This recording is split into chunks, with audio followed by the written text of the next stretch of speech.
How many years ago was that? 1976-ish? Yeah. I started reading poetry at a little place called Beaux Arts in St. Petersburg, or actually in Pineapple Park. And there's a few Beaux people out here today, I know. I've seen them already. And this all happened after I lost my husband, who was a vet. And I'm going to start with, I'm going to ask you all, I know that it's periodically people usually have to clap after every single piece, but poetry is usually short, so you don't have to. Just wait till the end and you can say either good or get out of here. Anyway, this is Calvin's story. And you heard already why I have him play it by me. Nobody can play like this man. Thank you for coming up here for this. On CNN recently, I heard a doctor has found relief for Desert Storm vets who are suffering a strange malady. Headaches, sleep disorders, weight loss, chronic fatigue. The symptom I remember you suffering, Calvin, on Uncle Sam's Korean encounter. Yes, I remember too well your suffering, your desperate attempts to hang onto your dignity while the army doctors spent their energies convincing you that you were crazy, insisting your headaches were mental and your fatigue a character fault. I remember how they got you high and kept you there on morphine until you defied them, went cold turkey to shake that monkey off your back.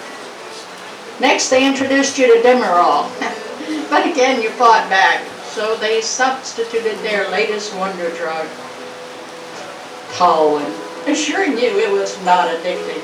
Right. By then, tormented with pain, there was no fight left. You just were quiet, doped, and pacified by enough disability pay. And I remember your story, the story about the time, years after your discharge, when the government summoned you and put you up in a fancy hotel, sequestered you there for a checkup. You told me later of that first night, there in the hotel bar over scotch and soda, you saw a face. He looked so damn familiar, you recounted, but something was wrong. The other face stared back at you, mirror facing mirror, the same question in his eyes, until moments later a few words exchanged, you both realized, my God, we served together. Together you looked around that lounge, noticed others wearing, just like yourself, wasted, wearing the faces of your buddies. Buddies gathered round that bar, assembled in the city on command. You reminisced throughout the night. Each recounted his own, mustering out for some physical or mental malady. You compared discharge dates, played catch-up, each describing symptoms. Syndromes, they call it these days. The years of suffering, the family lives destroyed by nerves, anguish, pain, irritability, excruciating headaches, becoming thinner and thinner, shakier and shakier, degenerating day by day. You kidded about being just a bunch of grunts pulled from an infantry unit, stateside playing war games you served together only temporarily, a special volunteer company assigned to handle sick soldiers returned from Korea. None of you even touched that foreign shore. You joked about the tests that were to come. You called yourself culture gathered to be slides under the man's microscope. Within 5 years of this meeting, you were gone. Pancreatic cancer, it was called. I don't even know what happened to the others. None would listen when I told your story, though your army psychiatrist did admit to me that he was not confident this recollection was merely an illusion fashioned by a schizophrenic mind, but he was up for retirement and had no stomach for the consequence of pursuing it. And I, a young widow with 3 daughters to raise, had no money to fight. Life went on. I was left with nothing but a flag. I gave it to your mother. And then we had another one, Desert Storm, CNN's live, real-time war. We sit in our living rooms, watch generals make decisions right in the moment. Guns blast, bombs drop, bodies fall. Real fireworks fill the air. War. Committed by electronics before dawn's early light. As soldiers and civilians died, we flipped channels during commercial breaks. Now I'll go back to some a little bit lighter. I wrote a lot of these in the 70s when I was hanging out in a place called Beaux Arts, as I mentioned before. So bear with me, I'm going to do some of them today. To a straight Joe. Joe Riley, you say I am running. Well, maybe you're right, but I think it's just we see things through an entirely different light. I'm always game to listen. Truth, I have no dread, so tell me why you think I'm running. Let me know what's in your head. You see, Joe Riley, I hate to admit this, but I'd forgotten about you. Been so long free in my world of timeless space and recaptured taste that I've forgotten you still exist out there in that other world where papier-mâché extensionless with nourishment for body or soul comes from paper bag and centerfold. You came on strong. Masters and Johnson would have been proud, and Kinsey would name you too. But I meant coffee in that saw when I let you take me home and told you my plan to truck on out of here and get back to the land.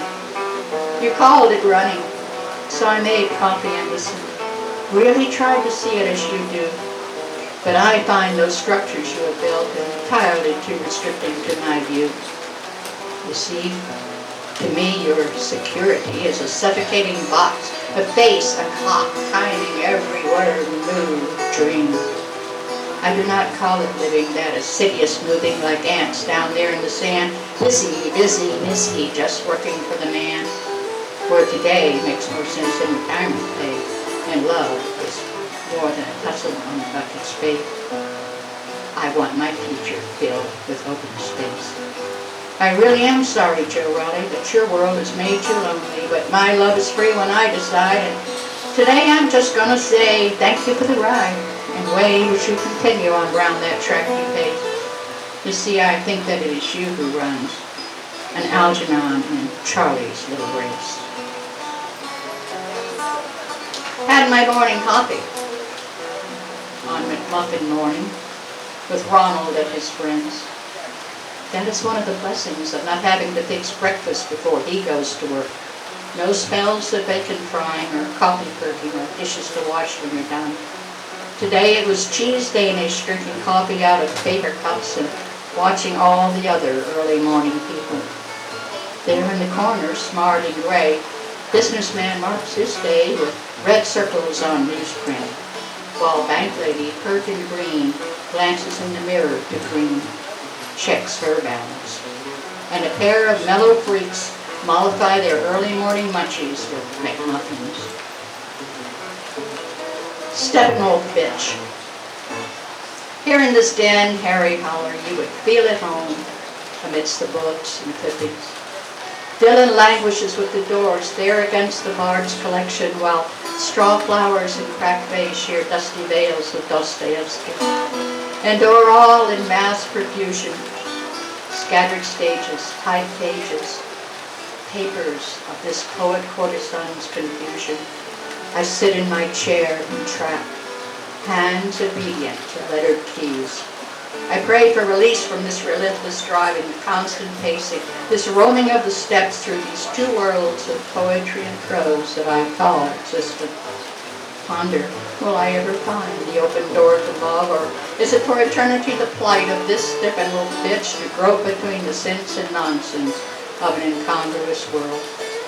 On the shelf, there beside the tintype of a ne'er-known mother, the clock, as old as she would be, engages in noise defiance to an ebbing sanity, enrages by its maddening whir.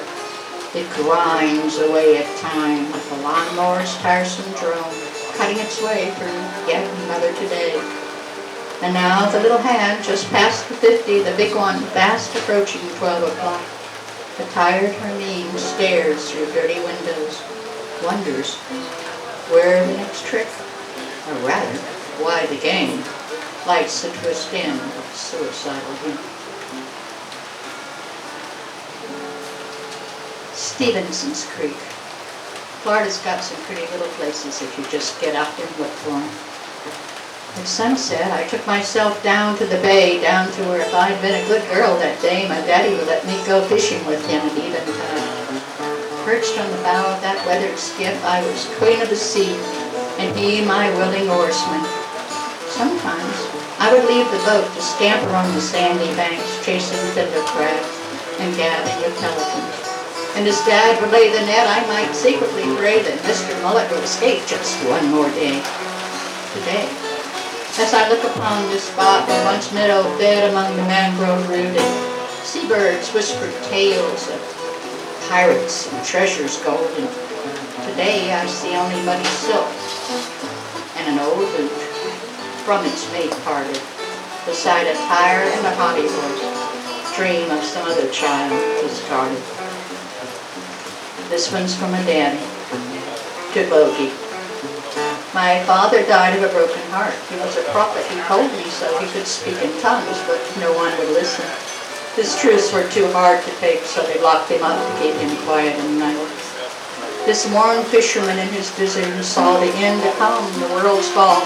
He only wanted to warn us all, but we were too busy to look. Esther with a garden, me with free love. I'm sorry, Daddy, but Revelation is a frightening book. Now, I reading from my book, Butterfly Lessons, but recently, cruising around the computer, I entered my name, and something came up that really surprised me. A gentleman had a log in there called Piney Woods. Here was 2 poems of mine that I don't remember. I never had a copy of. That was the only copy I have now, so you're going to get to hear it too. First one is, these are the 2 I sent you. Nothing out there. Nothing whatever is going on except the cicadas, except bird voices, except breeze in the pines, and the long mist sound of my breath, my heart, and my voice singing to myself. There's nothing at all to see except skies and clouds, except butterflies and wildflowers, except tracks of deer and coon by the pond, and seen from long last lost memories, visions of plans and hopes, and my rippled reflection among the leaves. There is absolutely nothing to do once the tent is pitched, once the firewood is gathered, once the water is carried, but walk without destination in green places, and stand perfectly still and listen and look at nothing. Second one is on the same order. Evening in the piney woods. Long light at the end of day, stretching between the pines through the cloudless sky and reaching tender rosy arms around the whole horizon. The colors are like an old-fashioned ring in 3 shades of gold, yellow, white, and pink. Luminous blue above us like painting on an eggshell thin china.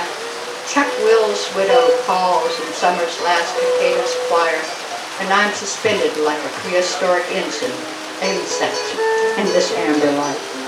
I lose the will to speak or move, owning only the small, still senses of vision, hearing, the smell of the wet green land. At this instant, I could be anywhere in time, and if I could hold on to it through the rising and setting of our cozy local noon, until the stars stitch bright needles through the black satin night, I would find myself in casual conversation with a soul on the far side of infinity. Thank you very much. It's been fun. I guess I got real quick. One little one. Do you want me to do another one, folks? Yeah. Okay.